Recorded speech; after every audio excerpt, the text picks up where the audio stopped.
Welcome to LA Rams Central, episode 55. A lot to go over. I want to cover a couple of things really quick before we get started. I did not get a chance to get the predictions updated from the guys last week. What I can tell you is, I have here on my handy dandy paperwork. What I can tell you is that Mooch, I don't know who they picked for the Cleveland-Cincinnati game or the Monday night game, but with 2 games to go, Mooch was 8-6, so I guess it was plausible they went 9-7. Rich Eisen was 6-8, and let's see what else we got here.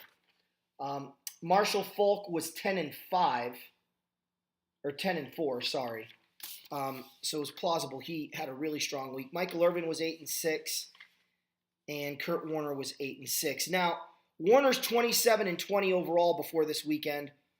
Irvin was 30-17. Marshall was 28-19. Rich was, I'll tell you right now. Rich was 31-16, and Mooch was 28-19. Me and you were 30-17, so we were doing better than them at that point. Although I had a really rough week and went 6-10.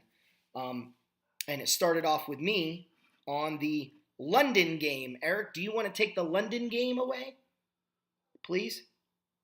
The London game between New Orleans and Miami, I picked New Orleans in that game, and let's just say that there have been 2 teams to play in London, and both have been stinkers.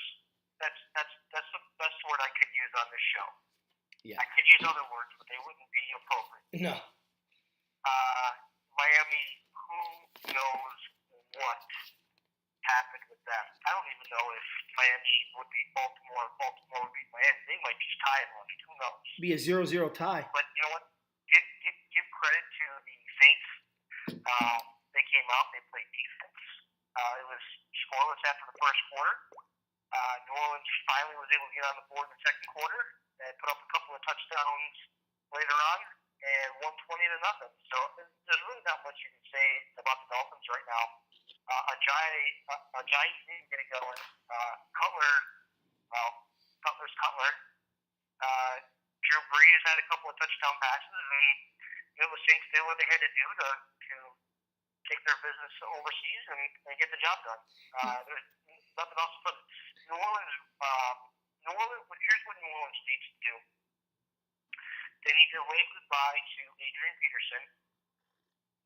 Let Mark Ingram carry on first down, and then put Alvin Kamara in the game for the rest of the series, because he is their future. Brees may be 38, but he still plays like he's 28. New Orleans is fun to watch. If they get their defense righted, they could be a scary team come the last half of the season. But only one team showed up again in London, and this time it was the Saints. Can you explain something to me? Because can you explain something to me? Because I continue to rack my brain over this, and not in a good way. How many times am I going to have to watch terrible coaching from NFL head coaches? You have the ball at the 2-yard line, first and goal, and arguably one of the top 3 running backs in all of the National Football League, and you throw with Jay Cutler. Now, naturally, Cutler does what he does best. He throws it to the other team, and the drive is over. And I'm thinking to myself, why wouldn't you at least try to pound it in with him on first down? I mean, even if you don't get it in, you have second and third to do your stupid crap. Why are so many teams hell-bent on doing this? It doesn't surprise anyone anymore.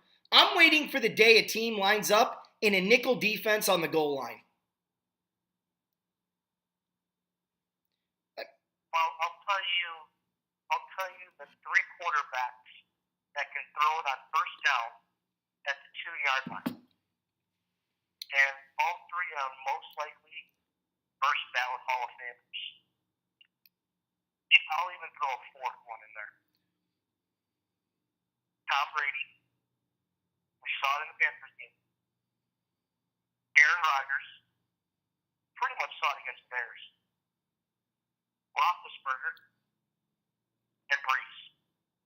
the only four that I would trust throwing from the 2-yard line on first down. Here's when you throw from the 2-yard line on first down, Eric.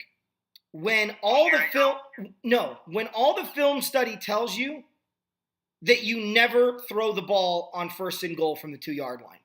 Because now your play action fake is going to sell. I agree, but this is a passing league. Well, not the teams that are 3-1 right now. Minus Green Bay.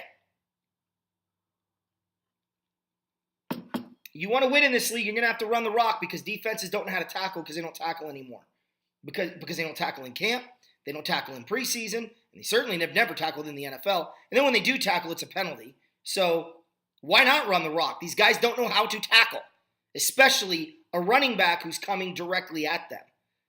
And we'll get into Alec Ogletree later. He had a good game, but he really pissed me off on one play. But anyway, Buffalo, Atlanta. Eric, at what point do we start eating crow on Buffalo? Because we talked a lot of smack about the Bills, and all Buffalo has done is shut me up. I mean, you beat Atlanta in Atlanta, you got my attention. You know, really quickly, actually, really quick. Here's what I have to say. Did Buffalo get lucky with Jones and Sanu going out of the game around the second after the second quarter? Yes. Atlanta's offense completely different. Now they tried to rely on Coleman and Freeman, but give Buffalo credit. They were able to find a way. They use their defense. They got the fourth-ranked defense in the league right now, and that's no joke. So when you get I believe it was an interception return for a touchdown, you know that definitely helps. That's pretty much the difference right there why they won 23-17. They were able to run the ball. Their leading receiver was their tight end, Charles Clay, with 112 yards.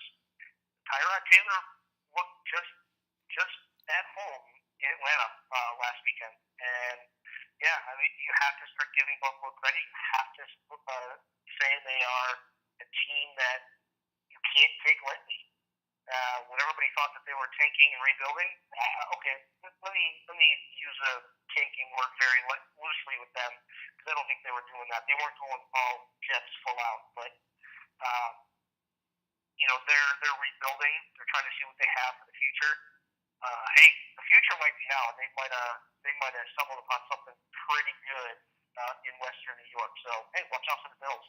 You know, you say lucky, Eric, and I say hard-hitting defense puts people out of the game.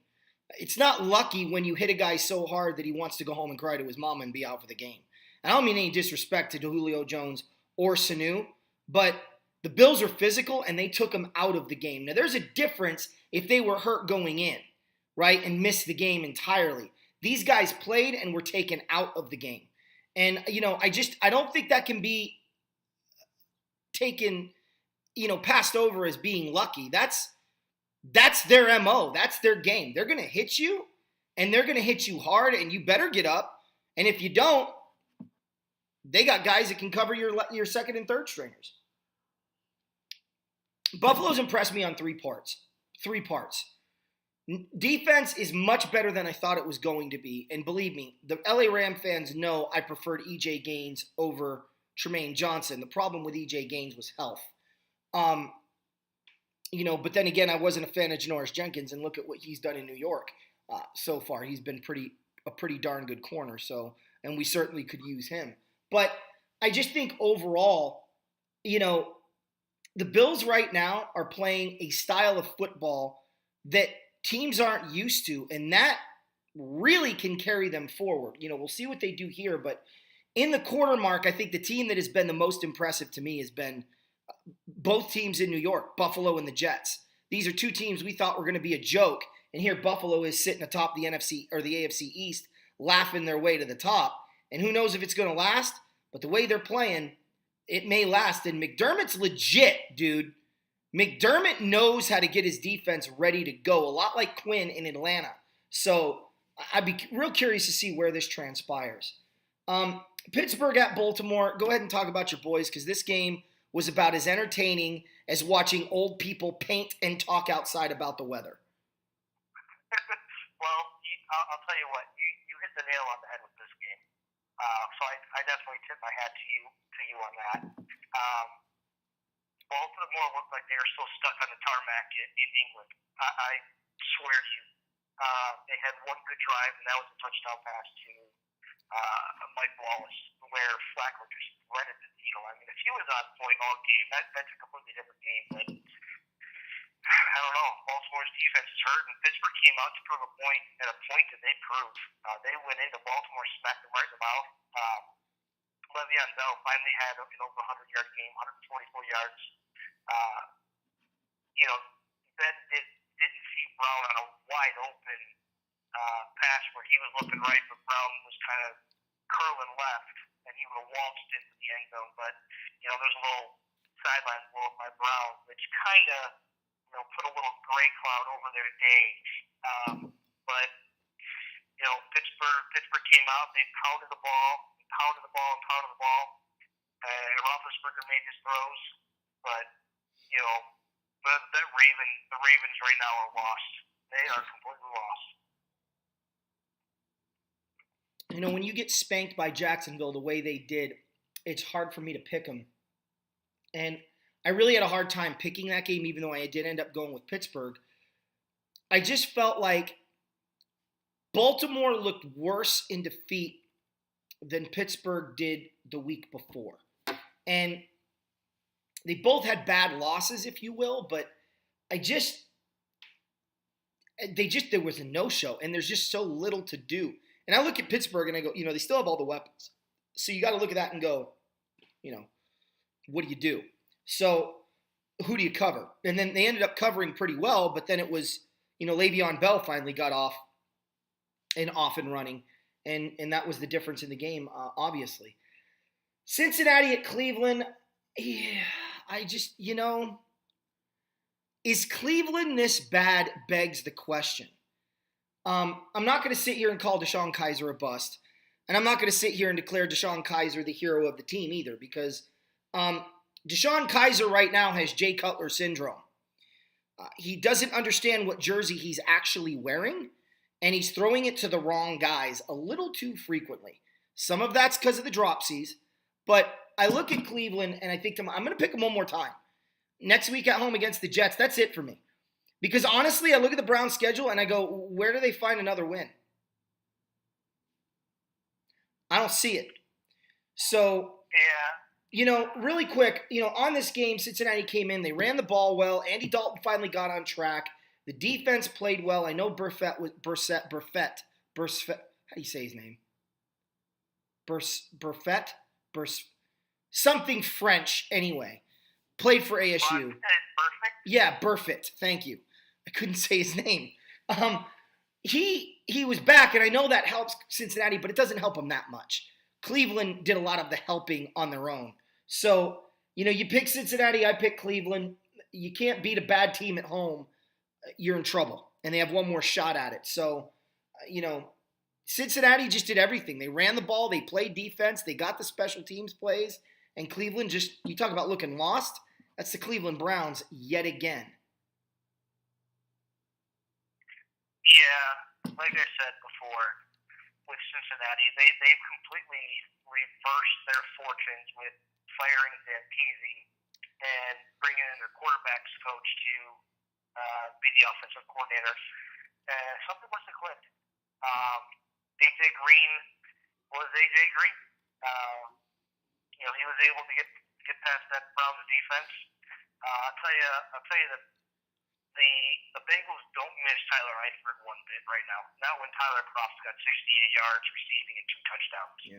They might have found their next tight end. Yeah. That's not to take anything away from Eifert, because he is a very talented tight end in the league when he's healthy. It's just when he's healthy that's the question. But Cleveland, man, I know they're missing their big wide receiver, Corey Coleman. I get it. It's hard, but we saw that with Buffalo too. Missing their big wide receiver in Sammy Watkins, but they haven't missed a beat. Cleveland's just different. They're just losing games, and I don't put any blame on Hugh Jackson whatsoever. He's doing everything he can to get the team ready, and I think he's doing a good job. He's just going to need time, hopefully, that front office gets it to him, because Washington can if they do the draft. They can do better. Just not their time right now. Cleveland and the Jets, man. Coming up on Sunday. I mean, I know we'll get to our picks, but it's going to be a tough game to pick. I don't know which way I'm leaning yet, but two bad teams, man. Here's my question. I know you said you know Hugh Jackson's doing the best he can. Is he? I think so. Well, here's why I don't as a coach. Here's why I don't. You continue to not run the football behind Joe Thomas. You continue to throw the ball to a guy that can't catch. You continue to have your defense blitzing when they're not able to get pressure on the quarterback. At some point, you have to modify what you're doing as a coach. Last year, hold on. Last year he went 1-15. And it doesn't look like he learned anything from a year ago. Where's Jabril Peppers? Getting beat on touchdown passes. Okay. Returning punts. Why is he not playing safety? Why is he not on offense getting a ball thrown to him once in a while to stretch the defense? You've got a weapon there that you can use like a Deion Sanders / Cordell Stewart, except he's not a corner. He's a safety. Yeah, he's getting beat deep on touchdown passes because you're putting him on an island with all your blitzing, and he's not a cover corner. He's a safety. He was clearly a safety in Michigan. He had his best games playing free, not playing corner. Because the funny thing is Brian Urlacher was a safety in college too. So maybe safety isn't Pepper's position. Well, obviously it is because that's where he plays best. And Jabril Peppers came out as a corner. So what I'm saying is, if I'm a head coach and I look at film with my eyes open, not closed, sleeping through the film, I move him from his normal position of corner at Michigan and go, this guy really stood out when he played safety. I'm going to put him at free. I'm going to tell him roam the backfield and pick the ball off and smack the tar out of anyone that comes over the middle. And we'll blitz you on an occasion.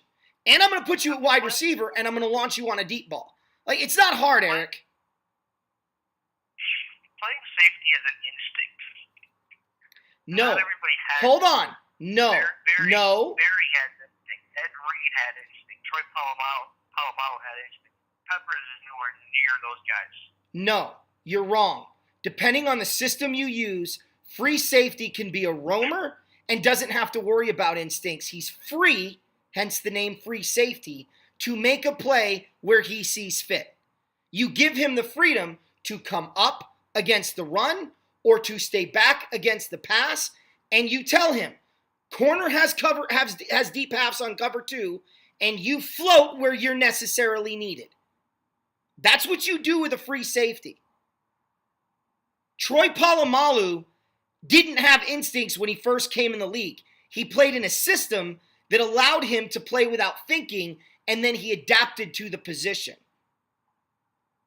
Ed Reed came from a system in Miami similar to that of Baltimore, where he could roam freely and continue to perfect his skills. Are we really going to say that Ed Reed, in the middle of his career, was not better than he was in the beginning of his career? I'm just saying that I think you're a little too high on Peppers, and you should bring it down just a little bit. Well, I'm telling you, as somebody who evaluated talent for 15 years as a head coach, it's really easy to smash on a guy when you have him playing the wrong position. Okay? It's like drafting Walter Payton and putting him at tight end because he's a really good blocker. It doesn't make a lot of sense to those watching going, what is going on here? So I don't buy the whole Hugh Jackson's a good coach. Everywhere he's been, he sucked. He went 8-8 in Oakland with a team that should have been a playoff team. Then he went to Cincinnati and did his deal. Then he came to Cleveland, went 1-15, and has obviously learned nothing in his 2 years there. We'll see. Also for Cleveland, this is a problem when you have a baseball analytic douche canoe deciding how to draft. Myles Garrett, I'm not going to call him a bust because the dude hasn't even played a game yet. I am going to call him a little soft, actually a lot soft. And you want me to think that you're this great pass rusher when you played sometimes at Texas A&M? You talk about an overreach. He was a first rounder, but he wasn't the first overall pick. So I'm ready to punt the ball on Myles Garrett because the guy twists his ankle and he's out for the season, apparently, or at least the first quarter of it, before he finally is going to decide to play.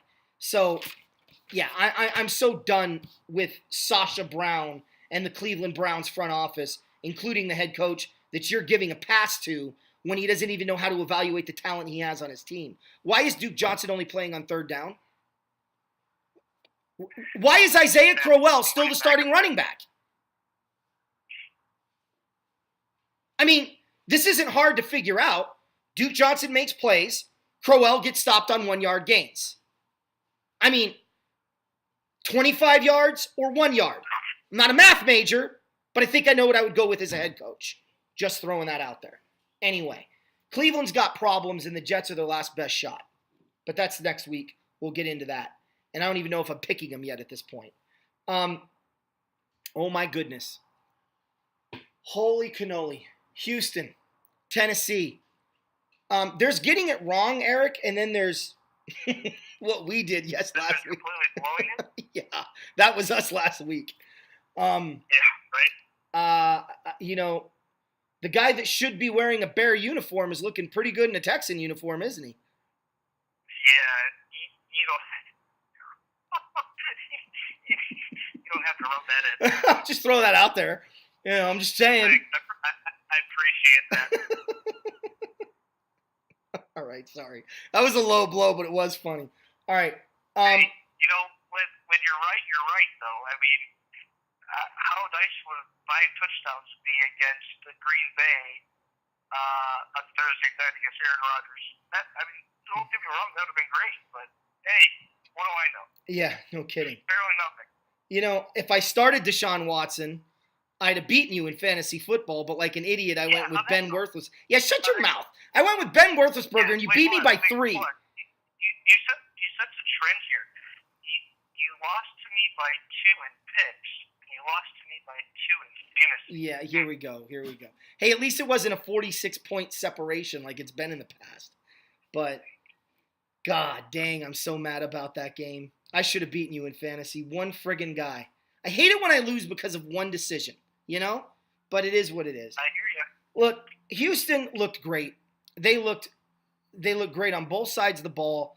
They really stuffed Mariota until he got hurt, and then they completely obliterated Tennessee's offense. I think this game brings into question, is Tennessee going to make the playoffs? And for me, the hottest seat right now in football is underneath that of a Mike Mularkey in Tennessee. Because you had a football team that should be playing better than they're playing right now. Do you agree? To an extent. I don't think his seat is warm. There's a lot more coaches out there who have a hot seat. Tennessee doesn't have a capable backup quarterback. But hey, Mike Glennon's available if you need him. Yeah, when Mariota goes out and you rely on Matt Castle, 0 career collegiate starts, and there's a reason why I say that, and he's your backup quarterback, and then they've gone out and signed Brandon Weeden. Yeah, you're hurting a quarterback once Mariota's out. I mean, they have all the weapons. They were actually never in the game. It didn't matter if Mariota played the whole game or not. No. They were down 10-0 in the week of not. Yeah. 14. And Watson just kept pouring it on and pouring it on and pouring it on. And when you look at what Houston did, Watson just under 300 yards. Hopkins, we told you Hopkins was going to break out soon. And he had 107 yards, and Lamar Miller ran for 75. So Houston did everything right. Tennessee could do nothing right. And they were lucky to score 14 in that game. Yeah, they were. Yeah, that's a very interesting situation, and I look at Houston and I think to myself, if this kid plays at this level, I don't know if Houston loses too many more football games. They may lose 2 at the most down the stretch. Well, I mean, they do have a tough matchup coming up on Sunday, as we'll get into that in part 2 of the show when we do our picks. But they have a really good matchup to see how this team really is. They do. And I got a big decision to make in fantasy football this week. And the good part about it is, here's the good part. Me, you, and everybody who listens and watches the show can watch the game because it's a Sunday night game. Yeah, that is going to be a fun one. Yeah, I'm looking forward to that. I think, Kansas City for me has been always enjoyable. And going back to the Marty Ball years and even, going back that far, that's how long I've really enjoyed watching KC play. They'll always have a special place in my heart for going and getting Marcus Allen and Joe Montana and,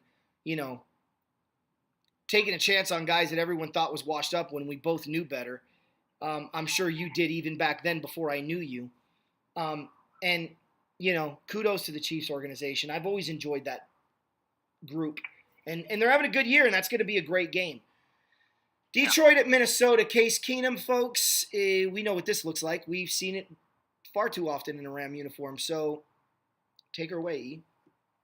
Well, Detroit, Minnesota, old 80s defense game, but it really wasn't that great of a game. Rookie running back Dalvin Cook unfortunately suffered a torn ACL in the game, and he was looking really good running the ball early on. 60-something yards and a touchdown. 40 yards. 40, somewhere in the 40-yard range and a touchdown. He got all his points before he went down with an injury in fantasy, but, whatever. Keenum couldn't hit anybody. Diggs had 98 yards, but, the story was if the Lions were going to get their 100-yard rusher, and unfortunately, Amir Abdullah came up 60 yards short for their first 100-yard rusher in about 6 years. Oh, wow.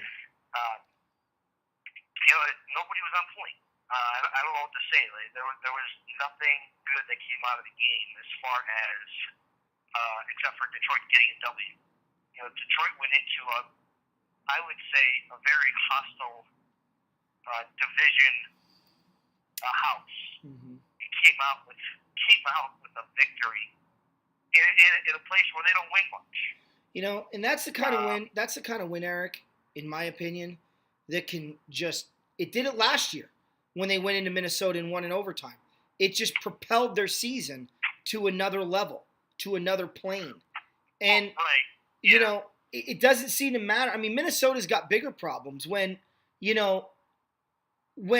Bradford comes back, his knee is about as strong as a wet paper towel.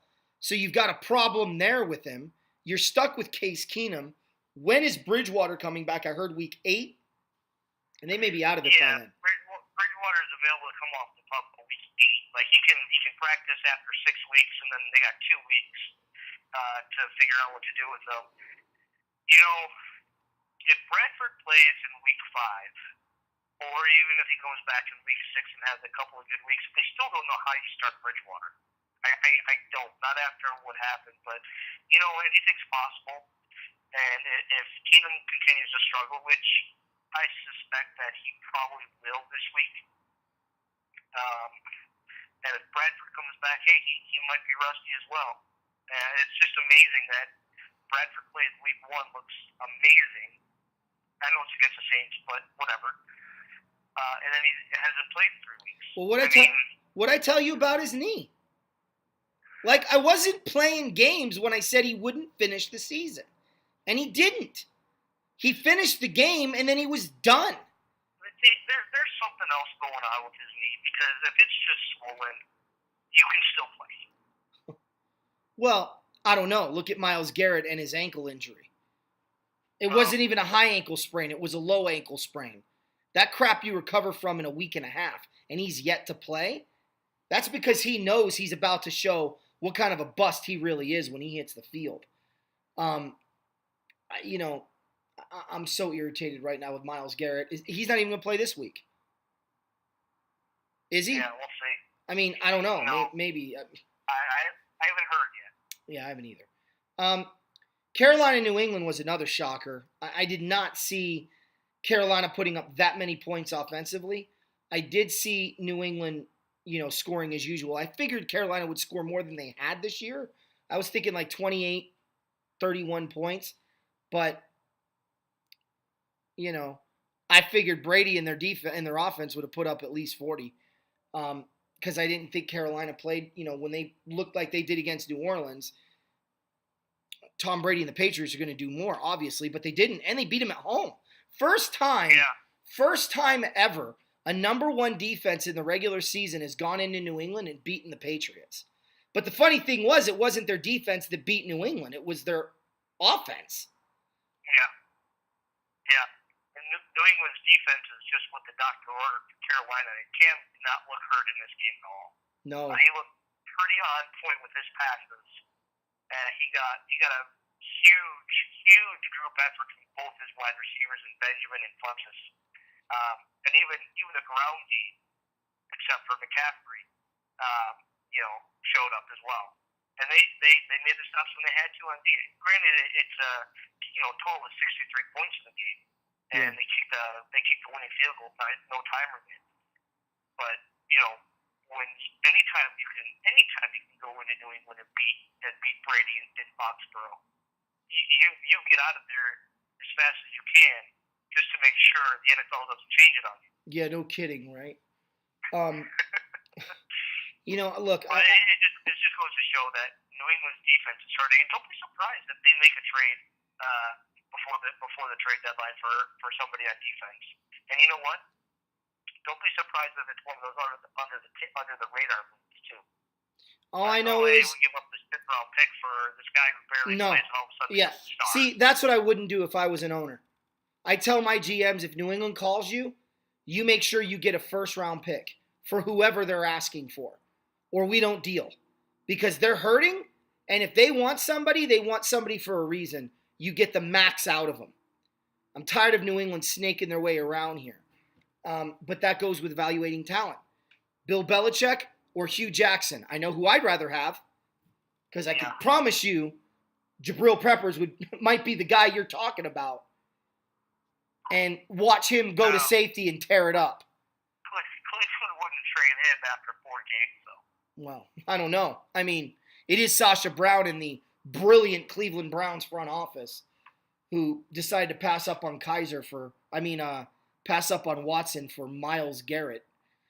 But anyway, I digress on that. Jacksonville, New England. Like I said, here's the other team in New York, buddy. We got to eat some crow on. They have the same record as the Patriots. What did I tell you about this game last week? Do you remember? Refresh my memory. I said, if this game was in Jacksonville, I would 100% pick Jacksonville. Yeah, I do remember that. Because this game is in New York. I'm not sold on the Jaguars, but I think they're better. Unfortunately, thinking and doing and saying are 3 different things. Well, that's for sure. I still think they are a better team. It's just ick at this point. Am I surprised that the Jets won? Given the way Jacksonville plays, not at all. Yeah, no. I was surprised it was this close. Yeah. For me, Powell looks good. The Jets are better than people think. They're not as bad as people thought. They're not as good as they hope. I think this is right now they're playing like a 6-10, 5-11, 7-9 football team, somewhere around there, depending if they can, get another surprising win here or there. Look, next week could very well be their 3rd win of the year. I don't look at this football team as a bad team anymore. I look at this team as a team and to be honest with you, this is going to sound crazy, but right now, coach of the year for me is between 2 coaches, McDermott and Todd Bowles. You're 2-2 with this football team? Are you kidding me? I don't care how you've done it. You're 2-2. Todd Bowles deserves a crap load of credit for getting this team at the quarter mark to 500. So I've been really I've always liked Todd Bowles anyway, but he's really impressed me as a head coach. And I think the Jets would be stupid to let him go regardless of how they do this year, because I think he's doing a yeoman's work with a football team that a lot of people didn't think was this good. So, I like the running game. I like the way that they play defense. They're competing. And it's almost like they're playing every game with a chip on their shoulder, like, oh, you didn't think we could do this? Well, let's show you what we can do. And outside of the week 2 game at Oakland, this football teams look great.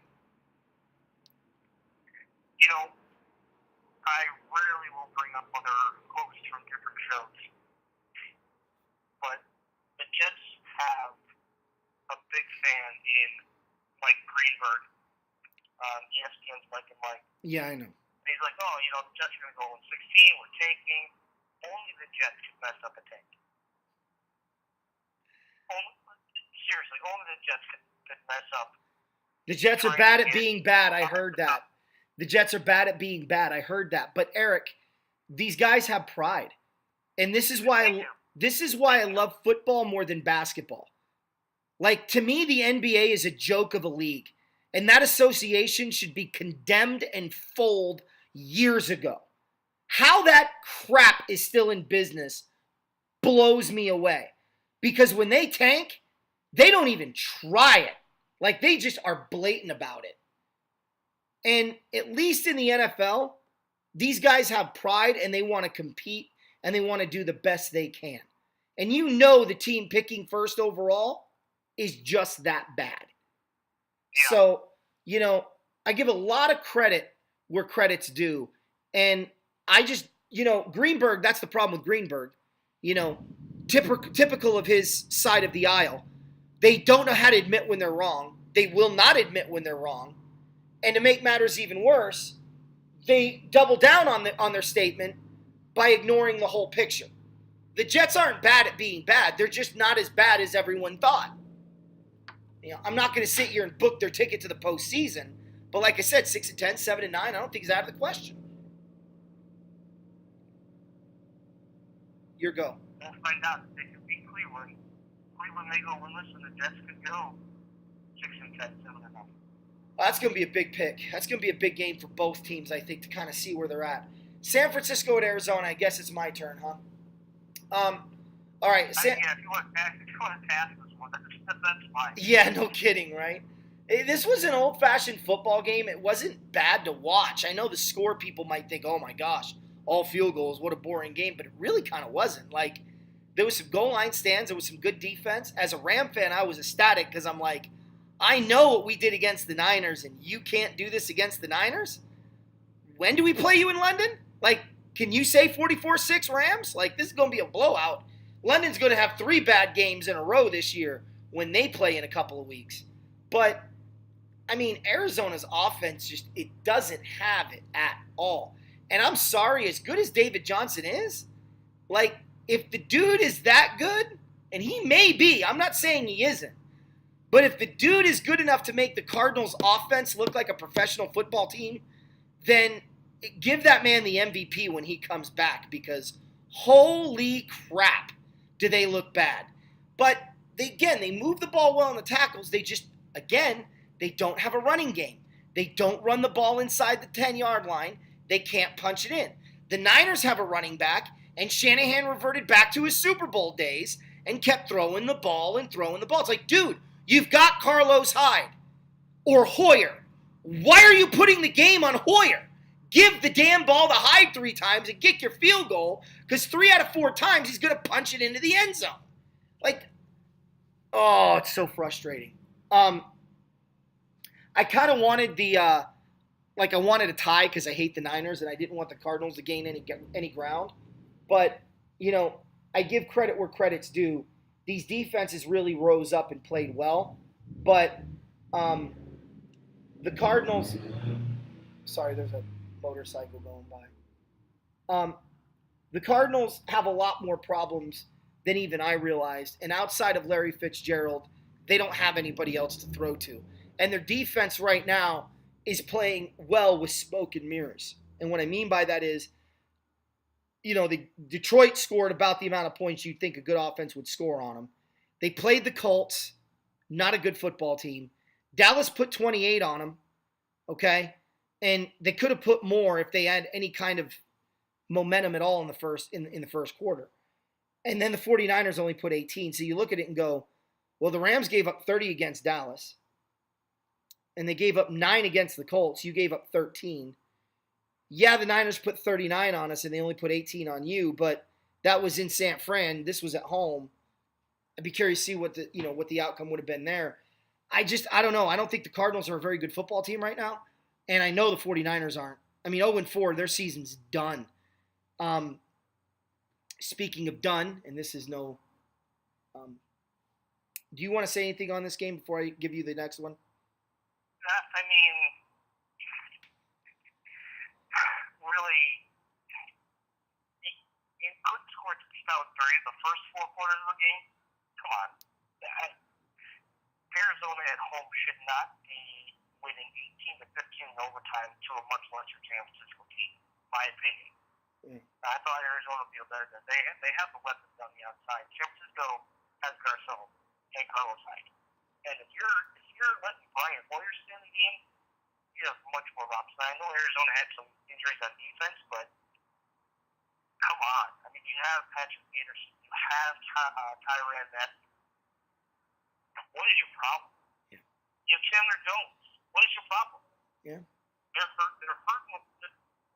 hurting without their number one running back, but they're putting too much into having their number one running back this. Go out and play football. Go. But I don't know. Tough game for me to really think that it was not that bad to watch when I'm kind of watching a game cast and 3 and out, pick, 3 and out, field goal. What are you guys doing? Well, some of those picks were pretty good plays, and the defense. It was a hard-hitting game. It was an old-fashioned game, and I like 6-0 games.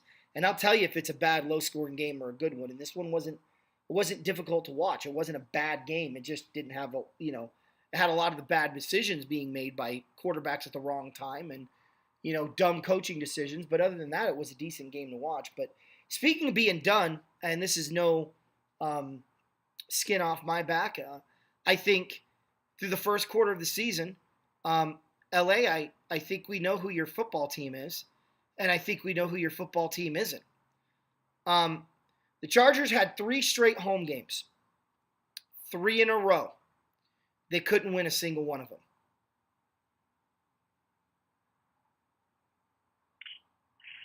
Well, hearing what Eagles players said after the game, they knew it was Philadelphia West. Yeah. There were barely any Chargers fans in their 17,000-seat stadium. Okay. You like to say San Diego, they technically have a 27,000-seat stadium, but they really don't do anything with 10,000 of those or more. Yeah. So, I can't explain it. The Chargers have ungodly talent on offense. And Rivers is still a good quarterback. But they just can't stop anything. Do they really have ungodly talent on offense? They do. Like I said, Rivers is still a good quarterback. Melvin Gordon, he must be hurting a little bit because he's only averaging about 3.1 yards per carry. Keenan Allen's healthy. Tyrell Williams is healthy. Travis Benjamin is healthy. Diggs and Hunter Henry are healthy if they ever use Hunter Henry. It's just the defense that they got nobody there. I think they had Jason Redman. I think he got injured a couple weeks ago. Okay. That was it. 2 things really quick, fans.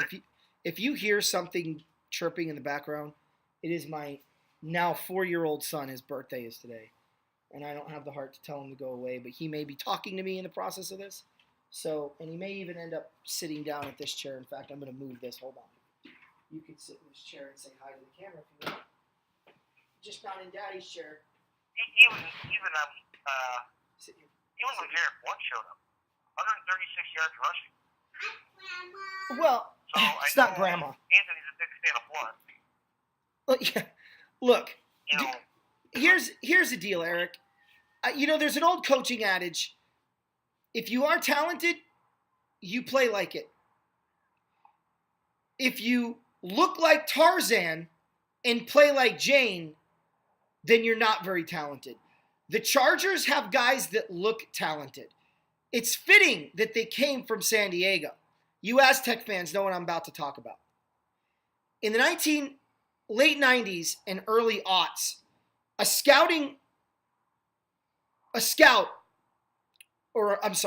rival coordinator in the Mountain West, when asked about the San Diego State Aztecs, said they take the field and they look like they're the most athletic, most talented, most dangerous team in the Mountain West. And then you beat them by 20 points. That's the Chargers. Like, Melvin Gordon looks great, doesn't play great. Phillip Rivers looks great, doesn't play great. Their defense has studs that don't play great. At some point, you got to quit saying they're talented and go, they look the part, they just don't play the part. And I don't know what San Diego is going to, what the Chargers are going to do, because they are not about to go into a 85,000 seat stadium at Hollywood Park and fill it with 10,000 fans. The NFL is not going to allow those optics to happen. So I'm real curious to know, if they can't sell out in this stadium, how in the hell do you think the fans in LA are going to go ahead and pay for 2 season tickets? Like, they're going to pay for the Rams and then just not go when the Chargers are playing. And you're not going to bring in enough fans from out of state and enough fans of the other team in state to sit and make that stadium look respectable. The Chargers should never have left San Diego. They couldn't get a stadium. Sorry, stay in your park. There was nothing wrong with Qualcomm. There was nothing wrong with it. It just didn't have all the new bells and whistles, and it wasn't brand new. But it wasn't a bad stadium. And you left, and now you have nothing. So I don't know what the NFL is going to do, but I'm just going to interject my opinion and say the Chargers aren't talented. Because if they were, they'd play like it. So what the Chargers are is a team that looks like Tarzan, but they play like Jane. And that's just the reality of it. Beat somebody. And now they've got to go West Coast to East Coast and play the Giants, who've lost 2 games in a row on a last-second field goal. I know who I'm picking. It ain't the Chargers. So, I'm not sold. I never have been. And Phillip Rivers has always been a really good quarterback, and that's it. Phillip Rivers, like, those people that love Phillip Rivers, they better have been diehard Jim Everett fans, because he is Jim Everett reincarnate in a Charger uniform. Jim Everett was a great quarterback, good quarterback. Okay, Dad. Okay, buddy. He was never great. He was just good. Okay, Dad. This is what I am going to show you. I'm going to beat this guy up for the age. Yeah, I Okay. think you're going to see the Chargers looking for their backup or their heir apparent soon. And don't be surprised if they're one of those teams in the top 5 and they get one of those 3 or 4 quarterbacks that are coming out in the draft. Look, I'm not smashing Phillip Rivers. I do think he's a good quarterback. I love Jim Everett. I loved Jim Everett, and that's why I love Phillip Rivers. But he needs stuff around him like a LaDainian Tomlinson type. He needs a defense around him like he had early in his career when he was winning all those games. And he just doesn't have it. So, yeah, they do need to find the heir apparent, but then that creates a whole nother set of problems. Melvin Gordon doesn't look good right now. So we'll see how it ends up. Giants at Tampa Bay. Buddy, you picked it. I damn near picked it. The Giants missed a field goal at the end. That really ticked me off. But take us away on this game. Well, yeah, what's funny is that Tampa Bay came out running the ball. And I went away from it after like the second quarter. I said, what are you doing? If something's working, keep going with it. What Tampa Bay really needs to do is get Deshaun Jackson involved. He's kind of been non-existent. this whole season so far in the first 3 games that they played. But Tampa Bay had a lead. Their defense let them down. Giants crawled back in. The Giants are, I don't want to say, the Giants need a lot of work. Okay? They're not unlucky. They're not lucky. They need a lot of work. And their first win might come this week. I mean, I actually will pick them to win this game when the time comes to do our picks. Yeah. But they were close. They're close and they're about to get over that hump. Tampa Bay, they played well at home. They're 2-1. They played 2 good games at home. Test comes Thursday night. We'll get to that game here shortly.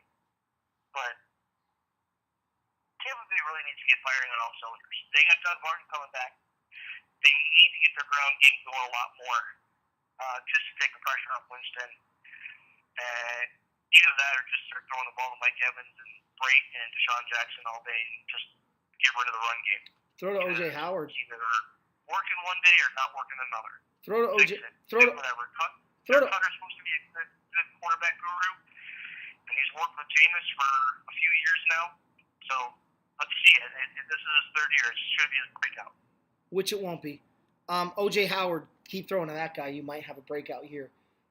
You know how I feel about Dirk Cotter. Look, as far as this game goes, you're right. Tampa Bay got away from the running game. Then they used play action. They're trying to get Winston going. I don't know if the hurricane is having an effect. Some of these guys might not even have a home. I think people forget that about Miami and Tampa Bay and Houston. Now, we don't know. What I will tell you is that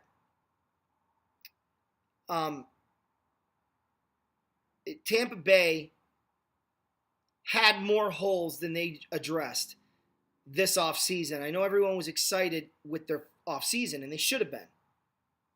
But they didn't fill all their holes. And they're in a division that's really good. It's not like the West. The Rams didn't fill all their needs either, but they're in the West. So I just think Tampa Bay's got a long way to go. It's at least another year before that thing gets going, I think. And you barely beat a bad football team, and the Giants are bad. They are bad. They have one guy that they can throw to, and then their offense is out. So they don't run the ball. They have a terrible head coach. Their defense is garbage, especially when it comes to, third downs. They're not a good football team, and their season is done. As you said, I told you, if they don't beat Tampa, they're done. They're done. They're 0-4. Philly's 3-1. Washington is a phenomenal 2-2, and Dallas isn't going to stay 2-2 much longer. So,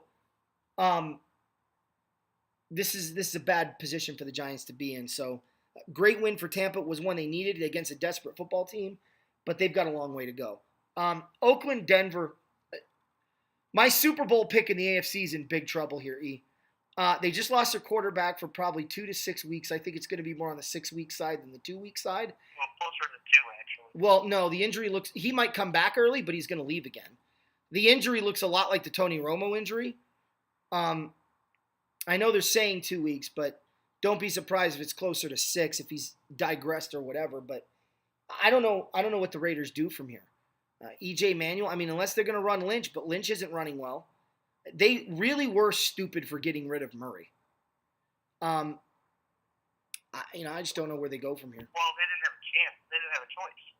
If they were bringing in Lynch, they couldn't keep Murray. Not with Jalen Richard still in the mix. So get rid of Richard. Murray was your workhorse last year. Well, then you look at it financially. I'm sure that's what they did. Well, maybe. I'm not going to discredit what the Raiders did. They made the moves they thought were best, but man, they're really hurting without Carr. And Emmanuel's an upgrade from last year's quarterback, but they're in trouble. I don't think it was all Carr's injury that doomed Oakland. Crabtree didn't play. Cook just missed hauling in a touchdown catch over the shoulder. E.J. Manuel came in. He started out 8-8, which 8 for 8 in passing. But they weren't far downfield. But as soon as he started going downfield, incompletions, and then the one to Cooper, they got picked off. Where give credit to the Broncos safety who came in and jumped at just the right time and at his peak caught the interception. But Denver did just enough to win that game.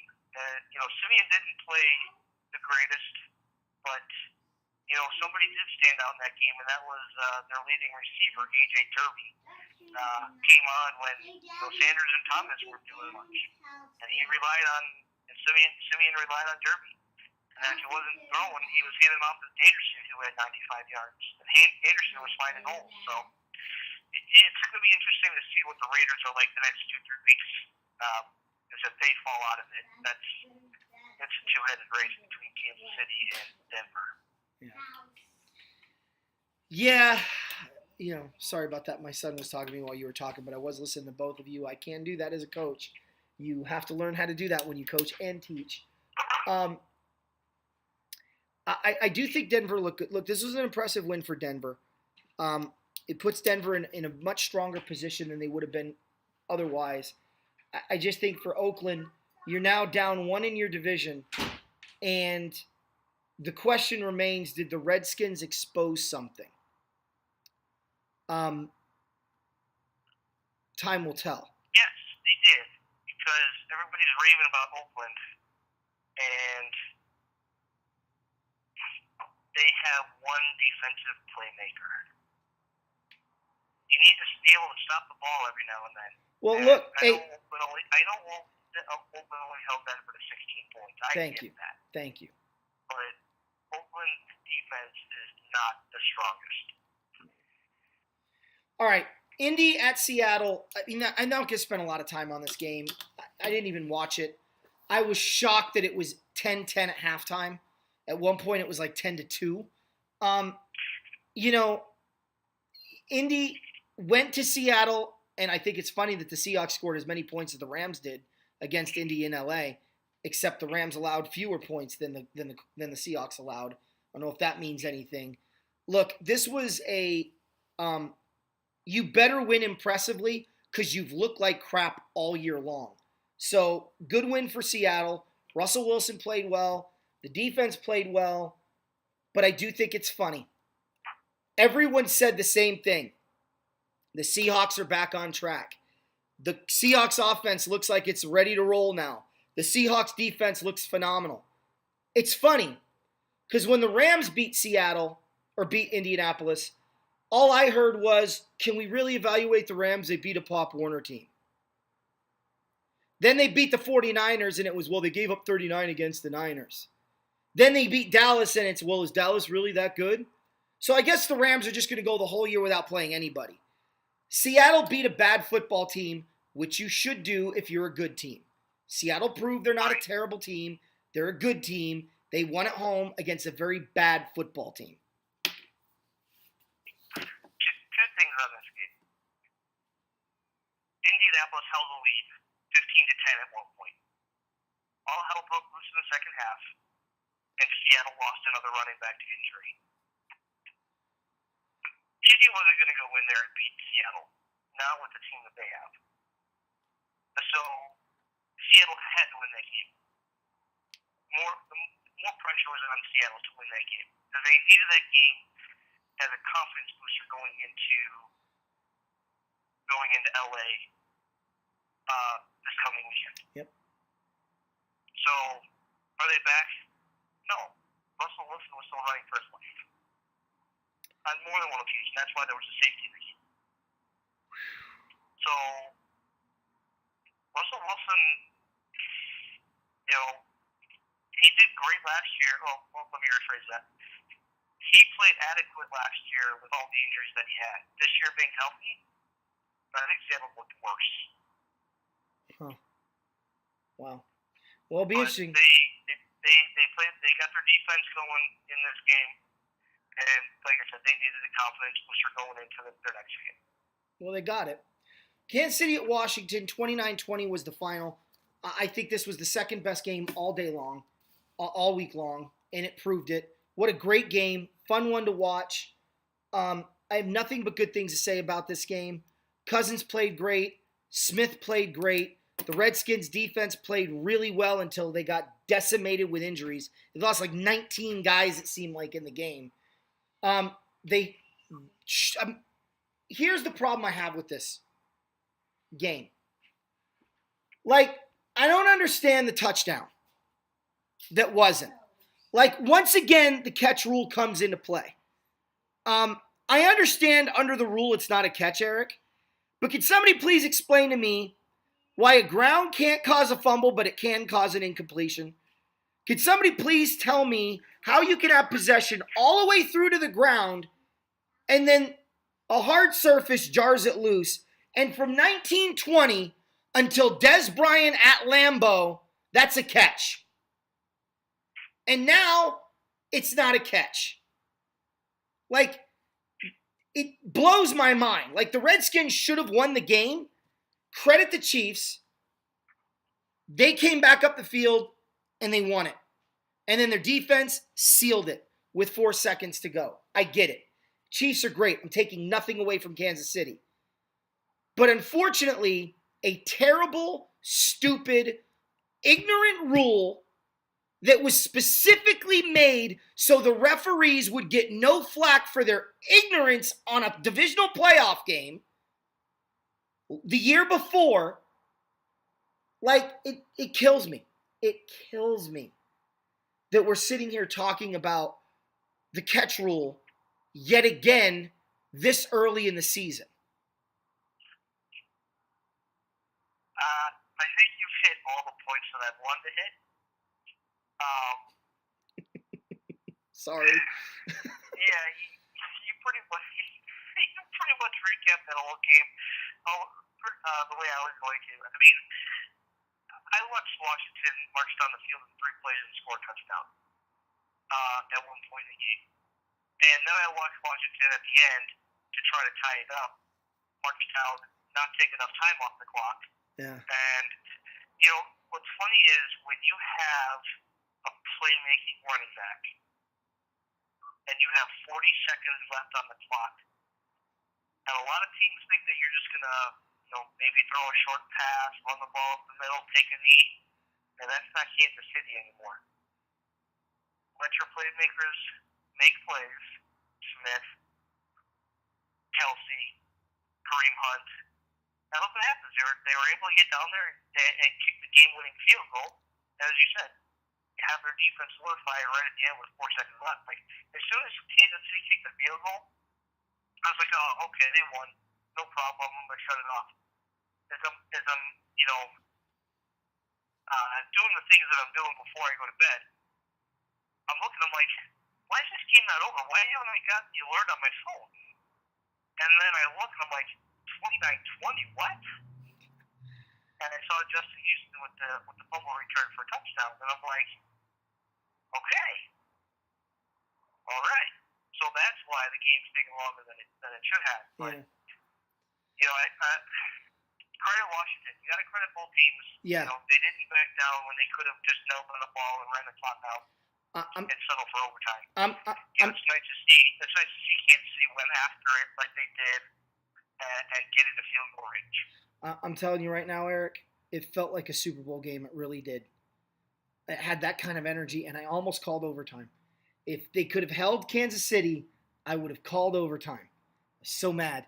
But great game, fun to watch. Now, I'm going to show guys, real quick, I'm going to show you a 3-minute highlight clip of the Rams-Cowboys game. Take a look. The moment. A lot of blood, sweat, and tears led to this moment. A lot of you guys ain't supposed to be here. You understand? I'm not supposed to be here. Seize this. This is our moment. Playmakers. Win every down. Out here in Dallas, Rams here to take over, man. We gotta get this win. Go back to LA. Game day, baby. Best day of the week. Mob squad, baby. We here today. All week we heard about how great they were. What they gonna do when they get hit in the mouth? What they gonna do when they get hit in the mouth today? Huh?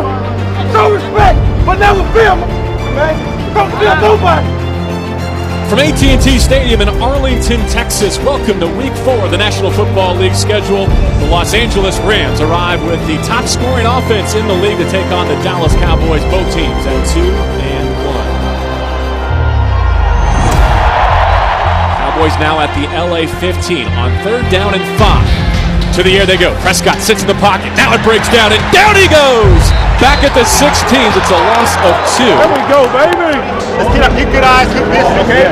Good vision, and we know exactly what they're going to do before they do it, all right? Hecker just gets it away, was not contacted until the punt is fielded, and now drops! Inside the 20, LA is on it! That's good momentum, man. It's a good start, man. You see how we press the tempo on them, all right? We've got to be efficient on early downs, though, to do that. Got to come through for y'all right here, man. Here's the shotgun snap. Goff stands in. He throws near sideline. Cooper Kupp at the 3. Goes in untouched. Be decisive. Just rap. Hit the run. Hit the stronger. Run through it. Every play is critical. Let's go. I forgot about how annoying it is to watch the game on this screen. It makes my neck hurt. Pocket breaks down. He spins out to his left. At the 20, he throws. End zone caught. Touchdown. Hey, let's go get the 7. They get a stop right here. Let's go. Goff is under center, strong rights. First down, fakes the handoff on the fly sweep and throws down the seam. It's caught. Gurley's going to go. 10-5, touchdown LA! Where the hell am I back, oh? Where the hell am I back? You can do it all, youngin. You can do it all. Hey, I feel like we starting to go now. We starting to go, dude. Dak Prescott, he's got the snap. 4-man rush. Has to step up. He's hit. Loose ball. It is picked off Mark Barron. I told you we had that shot. What'd I tell you? I told you we had that shot. Rams have a 32-30 lead, and Greg Zuerlein is on the field. He's already tied a Rams record with 6 made field goals this afternoon. Good snap, good hold. Zuerlein hits it with the right foot. 7 made field goals on the day. 35-30 with 2 minutes to go. This is what you're paid for. Let's go. This is what we paid for. 4th down and 10. Prescott in the shotgun with Ezekiel Elliott. Here's the snap. Here's the game. He sits in the pocket. He retreats. He throws. Elliott at the 45. Gets past Barron. Gets to the 40. He's tackled close, but it appears to be short. The Rams sideline is celebrating. The Rams are coming home at 3-1.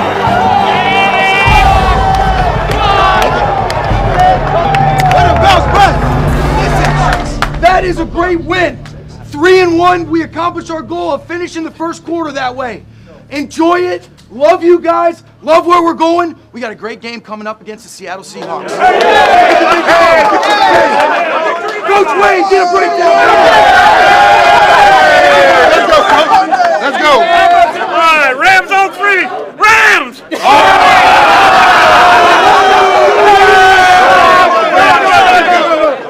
All right, family on 3. 1, 2, 3.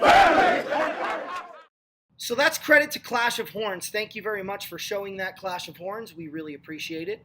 I plan on using his highlights whenever I can get them.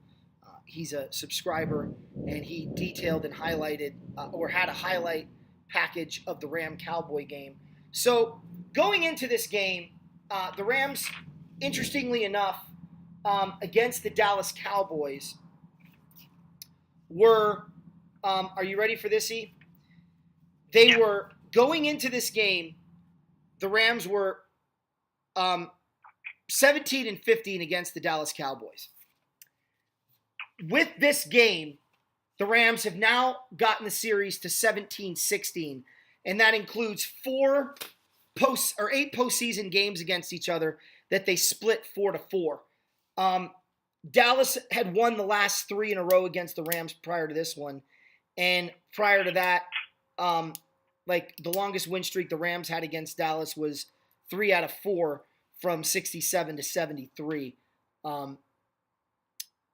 Actually, they also had 3 out of 4 from 85 to 89. This was it's just a great series to watch. I mean, this is a true rivalry, and they played like it every single step of the way. A couple things that I want to comment here on the game that I saw. Dallas's TD drive. Tremaine Johnson gave him the drive. Like, my concern with Tremaine Johnson remains to be the same. He had a penalty to continue the drive on 3rd down. Then he had the drop pick in the end zone. And then he was burned on a simple curl route on 3rd and 7 with cover 2 on the next series, where we couldn't stop Dallas the entire first half.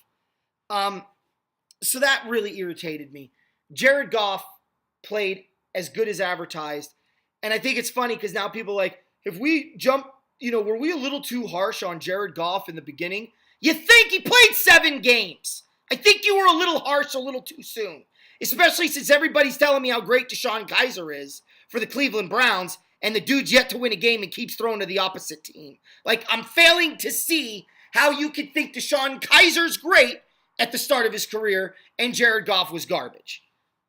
Todd Gurley is the MVP of the league right now. I'm sorry. And number 2 in the MVP race should be Jared Goff. The dude has only thrown 1 pick, Eric. He's only turned the ball over twice this year. 1 via the fumble, 1 via the pick. He's thrown for over 200 yards in every single game. He's converted third downs. And what did I say before this game? I said the Rams, to win the game, they had to control the line of scrimmage. I think they did that. They had a 100-yard rusher, and they held Ezekiel Elliott under 100 yards. They had to get the ball to the tight end. Did you see the game Tyler Higbee had? His best game of his career. They worked the ball in the middle to Cooper Kupp, and the most important one is they had to convert third downs, and they were phenomenal on third downs, especially in the second half. The only thing in the game that really got me aggravated, the Cooper Kupp touchdown, the play before. The one ref ruled a touchdown, the other one ruled it incomplete. With all scoring plays being reviewed, why not rule the Woods catch a touchdown and let instant replay overturn it? By not ruling it a touchdown, you force the Rams to use a challenge to see if it was an actual touchdown, and it cost them a timeout. So not only did they lose a challenge, but they lost a timeout. All scoring plays are reviewed. When you have one ref in doubt, let the play stand and see if the replay overturns it. Now, it didn't hurt the Rams in the end, but that's a really bad referee situation. All scoring plays are reviewed. If that's the case, rule it a touchdown. You had one guy that clearly thought it was. It just irritated me that happened. But overall, the Rams, this game, I said the Rams would win the division. I said the Rams would win 10 games. By my metrics now, they should win 11 games. This team is for real. And I've heard some people talk about this. This 3-1 record feels very different from last year's 3-1 record. Last year's 3-1 record, Eric, was smoke and mirrors. We were doing it with defense, lucky bounces, and just bad football. And a freaking rainstorm. Now, we've beaten Dallas in Dallas. We took care of business against Indy at home, and we blew out a bad team, which is something we never did last year. And we looked really good against another football team that I think when all is said and done at the end of the year, people are going to look at and say is one of the better teams in the NFC. Like, the Rams are an impressive 3-1 right now. And they got the Seahawks coming into the Coliseum this week. I'm representing with the old LA Ram Dickerson jersey. That's what I'm wearing. I wear Goff for home games, my blue and yellow Goff home jersey. But whenever the Rams use the retros, I go retro with ED Eric Dickerson. So kudos to the Rams for wearing the blue and golds this weekend against Seattle. That's going to be a fun one to watch. But the Rams proved a lot to me this week. Their offense isn't a fluke. Their defense is starting to figure out Wade Phillips' defense. Phillips is starting to figure out these guys on defense. The Rams special teams is legit. And Sean McVay has changed my way of thinking as a coach. Okay, traditional coaching was this. This was the traditional way that we did things. You couldn't be a head coach and a coordinator and be effective. Okay? You had to give up the play calling duties. It's something I was willing to do. If I ever became a head coach, I was going to give up the defensive play calling duties. Even though I was an offensive coordinator most of my coaching career, I've always been a defensive-minded guy. I was going to give up the defensive philosophies and hire. But now McVay's taught me, no. You hire a quality A defensive coordinator. You keep a quality A special teams coordinator. You can now focus on one side of the ball, and essentially you have 2 other head coaches on the team. And when you respect those coaches that much as a player, you see your head coach and how much they respect those coaches, you can't help but respect them. And it builds a stronger bond with those coaches that you work with every day. This is an ingenious model that no one's done. McVay is changing the landscape of coaching by doing this, and it's working. I'm so impressed with McVay's end of the half clock management. I told Kate, if the Rams get a field goal at the end of this drive, we have a chance to tie it on the opening drive of the second half, or at the very least be right back in this football game. And that's exactly what they did. And when you can motivate your guys to come out of the gate and dominate the second half the way they did, and that's the second time they dominated a second half. They were getting blown out by Washington before they came roaring back and losing at the end. In this game, they were getting beat pretty good by Dallas, and they came roaring back. There's so many elements right now as a Ram fan that I'm excited about, and there's so many elements of this football team that are good that people just are completely discrediting. Like, at this point, if they sneak up on you, it's because you're a jackwagon and an idiot. This football team is phenomenal in every phase. The only thing we have to do is get rid of Tavon Austin. Free up that $46 million and feed it to Aaron Donald. Overall, Eric, they controlled the line of scrimmage, like I said they need to do. They got the ball over the middle and to the tight end, like I said they need to do. And they converted third down, like I said they needed to do. All three check, and it results in a 35-30 victory. Take it away. And what I mentioned is one of the keys, as I mentioned, for a lot of football games is win the turnover battle. Yeah. And the Rams didn't turn the ball over. Nope. So definitely credit the Rams defense. You know, I said that the Rams needed to win the toss and go score a touchdown first time out. I believe they were down early. But, you know, they just kept coming back and coming back and coming back. And everything that Dallas threw at them, the Rams countered. And actually, instead of field goals, well, hold on, let me change. Yeah, 7 for 7. Yeah. 7 field goals. The 8th time in NFL history that's ever happened. Okay, so and he didn't miss.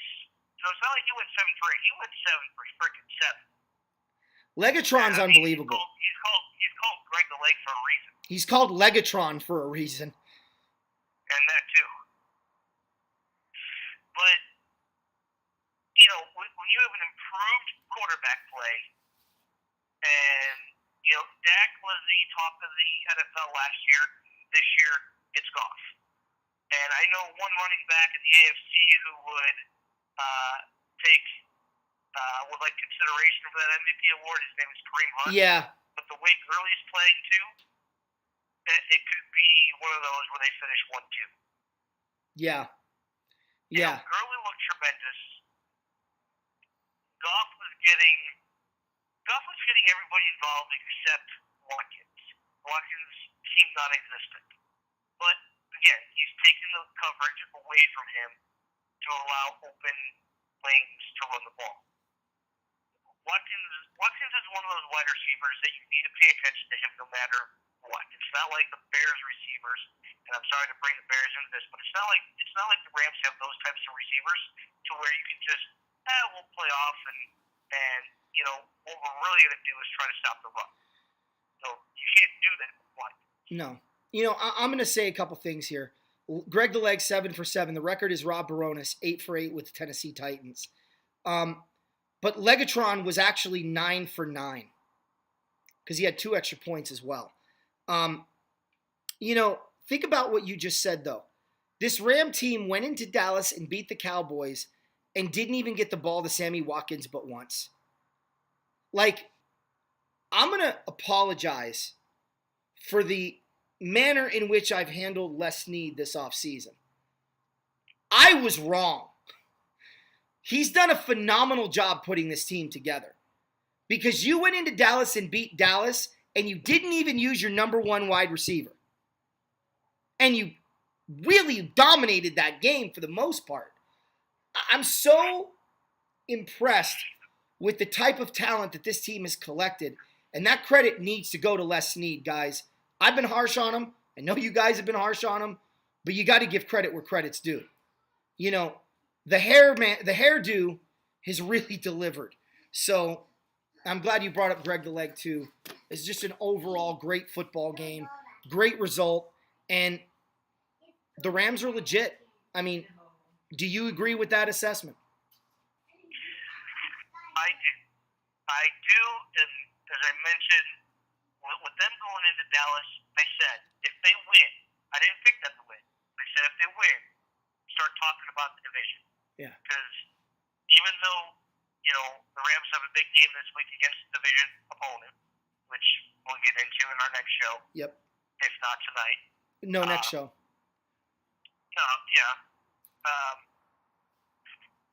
The Rams are free. You cannot sleep on the Rams. It doesn't matter who they play. They lost to a Washington team that is actually playing a lot better football right now. Yeah. So that loss, you can learn a lot from. Oh yeah.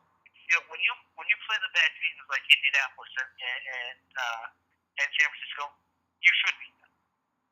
It's not like last year where the Rams lost to San Francisco twice. Right. A completely different Rams team. And then when you go into a tough environment in Dallas, because they're expecting big things from their team this year as well.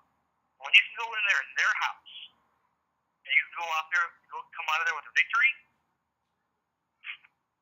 you have to start taking the Rams seriously. I don't care where in the world you get your media coverage from. Because I've heard, I read a story about week 5 today. The Rams should be on upset alert.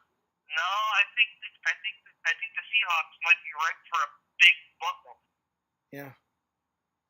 The Rams are not playing down to their competition, unlike years past. That's the big difference right there. Right. I agree. Well, listen, I want to. I could talk about this game for another 4.5 hours. I think the bottom line is, I think right now the Rams are being disrespected. They're not stupid. Trust me. They know what I've noticed. They've noticed that no one's saying Seattle beat a Pop Warner team. They know that people are like, well, what's wrong with Dallas? Like, the disrespect card is full-blown in their face. Ripe for an upset? How much you want to bet the Rams aren't even picked to win this game by the NFL experts on NFL Network? How much you want to bet Seattle's favorite? I'll guarantee you that if there's 5 experts on one show, and we'll just say for argument's sake ESPN, that 4 of them will pick the Seahawks. If not, I can pretty much see it. Right. So don't tell me it's an upset when you know it'd be an upset the other way around. Yeah, the Rams. This game means a lot to the Rams. Think about it. Arizona. Who does Arizona play this week again? Arizona plays Philly in Philly. They play at Philly. That's a loss, right? The Rams play Seattle. If they take care of business and the Eagles do what we expect them to do, the Rams now will have a 3-game lead, 2-game lead, 2.5-game lead on Seattle with the Cardinals in a couple of weeks. I mean, as far as positioning yourself, this is where I believe the Rams are going to separate from the division. I said the Rams would be 2-2 at this point, and then they would, in the next 6 games, they'd be 5-1. Right? And then, in the next 8 games, they'd be 7-1, and then they'd be 2-2 down the stretch. Actually, 6-2, and then 2-2. That's 2, 4, 6. Hence 10-6. They're 3-1. This stretch, there's only 2 games on the docket that look like they could lose. Minnesota and Houston. We'll see how that works out. But I want to get into a couple things, Eric, and I'll let you have the last word on tonight's show. I just want to give the Ram fans a little bit of this. So, the Rams' opponents so far, this is their record, okay? Against the Indianapolis Colts, all-time series, the Colts lead 23-20-2. When the Rams were in LA, they were losing that series 18-21-2, and that was mainly because of the 50s and 60s when the Colts were really good, and the Rams and them were in the same division. In St. Louis, they were 2-3. So overall, they're 23-20. Against the Redskins now currently lead the series 26-13-1. In Cleveland, the Rams were 1-5. In LA, they were 6-14, and in St. Louis, they were 6-7. So those are two teams that the Rams have traditionally struggled with. All right, against the 49ers, they're 68, 65-3. San Francisco leads that series. Now, in LA, the Rams are 49, 43-2 against San Francisco. In St. Louis, okay, they were, 49 and 12, 20, let me think, 49, 13, 14. 14, 25-1 against the Niners in St. Louis. You're noticing a pattern here. I'll get to it in a minute. Against Dallas, the all-time series, Dallas leads 17-6. When the Rams were in LA, they had a 14-12 lead against the Cowboys, and that includes this win. In St. Louis, they were 2-5 all-time. Okay? Against Seattle, Seattle leads the series right now. We play them next, 22-16. Okay? In LA, we were beating them all-time 5-2. Actually, 5-3 now. If I'm wrong, let me double check. Let's see. So in LA, 5-2. Sorry, I was right. 5-2 in LA.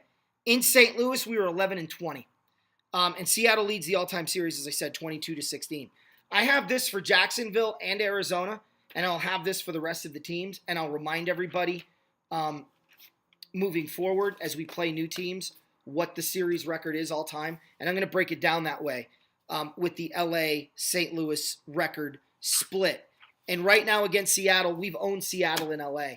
So I don't know if that has anything to do with it. It's just an interesting thing for me to see how the Rams for so long were so good. As I told you earlier, the Rams were only losing like 6 teams, maybe even 5, in the all-time series. They were beating everybody else. Then they went to St. Louis, and that's been flipped.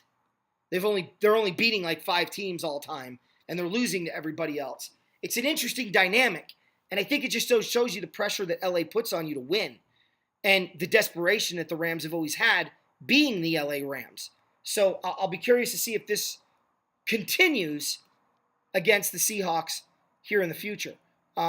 Just an interesting note. Just want to point that out. I'll do this every week. I tried doing this a little bit last year, so I'll continue to do that split and go through the all-time series. But I just thought it was an interesting thing to bring up, Eric. Do you have anything special to talk about before we close out? Yeah, I may bring this up again as it draws closer, but I was looking ahead at the schedule, and I noticed in week 8, we have another London game. Minnesota at Cleveland. Really, why do you subject the Londoners to these types of games? Because they don't want none of the good teams want to go? Well, because they don't want the good teams to go, because they know what kind of a burden it is travel-wise, and they want to make sure that their go-to 6 make the playoffs every year. You know, there used to be a rule, and they got rid of it this year, thank God, that everybody had to play on Thursday night. Okay? They should have just made a rule to where everybody had to go to London at least once. Yeah. Because, I mean, to send Jacksonville over there, and to send Cleveland over there, especially this year, how do you sell them on football when you send crap? Well, and here's the bigger picture, Eric. You know the season ticket holders aren't getting a break on the tickets. They're still being charged for 8 home games. They sure are. So it screws the fans over, and it screws the team over. I don't know. I don't know what to tell you. I hate the London games. I think they're worse than the Thursday games. I don't think it's good for the football. I don't think it's good for the teams. I don't think it's good for the fans. I don't even think it's good for the NFL. I think it's only worse when you don't have a bye week afterwards. Oh, yeah. Baltimore didn't have a bye week. Indy last year was the first team to go over there and not have a bye week the following week. Yeah. because they opted not to have it. All that travel, really? You don't want a bye week? Man, I don't know. I don't either. But you know how I would handle it as a head coach, Eric? How? Here's how I would handle it as a head coach. Starting on Monday, or on Tuesday, because I give the guys Monday off after our game. On Tuesday, I would have them show up to the practice facility at 8 o'clock London time. All week. And then we'd fly to London so the jet lag didn't bite me. So, Well, you're asking guys then to get there at 2 o'clock in the morning. you're damn right. I get used to it. So do you know that? Huh? Or depending on where you're the coach of. I mean, if you're the coach on the East Coast, yeah, it's 2 o'clock in the morning. If you're on the West Coast, that's 11 o'clock at night. Yeah. But as I would sell to the players, you're going to be done by the afternoon and go home and have the rest of the day after you sleep. Like, it's only for 1 week. You can't fly to London on Tuesday. So how do you do it? That's what I would do. It's just an idea. But I agree with you. I would take definitely the bye week afterwards. And I don't care what anyone says. I absolutely would not, under any circumstance, continue the London games if I was commissioner. I think they're a waste of time, and I think they're bad for everyone involved except for maybe the fans over there in England. But then again, they're subjected to the Vikings and Browns. Thank you. I'd rather watch poo come out of a dog's rear end for 3.5 hours than, have to watch two jet-lag bad football teams. I think the Browns and Vikings would be great in Cleveland in the cold. That's kind of an old school matchup, but not in London. That's just me. I like the Browns. You know that. I'm frustrated with that. Okay. I don't know, man. I'm with you, bro. I've never liked the London games. Be interested what the fans think. Guys, comment down below what you think of the London games. Should they go or do you like them? Maybe me and Eric are an aberration here and we're completely off base. Or maybe you guys agree with us. But I hate the fact that my Rams go to London every damn year and then in 2 years they go to frickin' China. Why are we going to the Communist Republic of China? Could somebody please explain that to me? Like, why are you going to China? Just go to Japan. Don't go to China. Anyway, that's just my 2 cents. Thursday night game, Eric, and then we'll wrap up. New England at Tampa Bay. I'm picking New England. I think the Patriots offense is going to be too much for a Buccaneer defense that I haven't been impressed with. And everyone talked about the job the Buccaneers did on offense, but nobody's talked about their glowing problems on defense. I think it's going to be a high-scoring game, but I think for the, third time in 5 weeks or fourth time in 5 weeks, the away team's actually going to win the Thursday night game. I see New England putting up 38, 41 points, and I see Tampa Bay putting up 30 to 28 points. I think Tom Brady is just going to be Tom Brady, and I think that too many weapons on offense for New England as well, and not enough defense on Tampa Bay's end. And I think that the Patriots can create enough pressure on Winston to make that one boneheaded pick that will cost them the game. So I'm picking the Patriots to win. I'm going to say 41-28. You.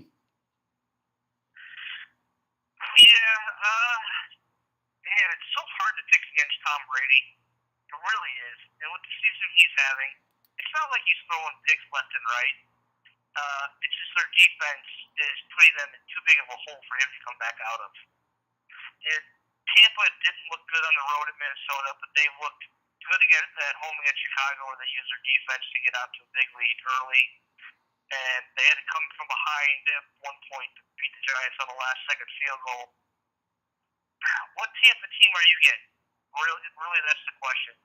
They could be deadly with Deshaun Jackson, Mike Evans, Bray, Howard, Martin, Quiz. If I'm devising the game plan, here's what I'm doing to open up that Patriots defense. First play from scrimmage, I am throwing it deep to Deshaun Jackson, letting him run under and catch it. If I overthrow him, great. We have second down. But too much firepower from Brady. Patriots are a question mark this year. But I think they pulled this one out 38-28 with a 14-point fourth quarter. All right. I did get your prediction. You said 38-28 New England, correct? Yeah. All right. So 38-28 Eric says. I say 41-28. We're not that far off, a matter of a field goal. That's our Thursday night prediction. Hope you guys like the show. Eric, is there anything you want to wrap up with? I'm good. All right.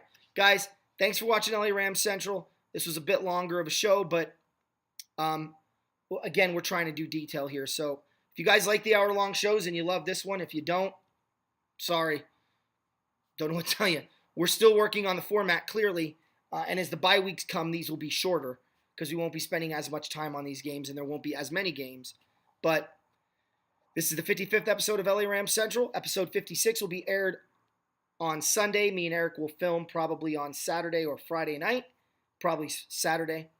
And you guys can enjoy having a real pregame before the pregame.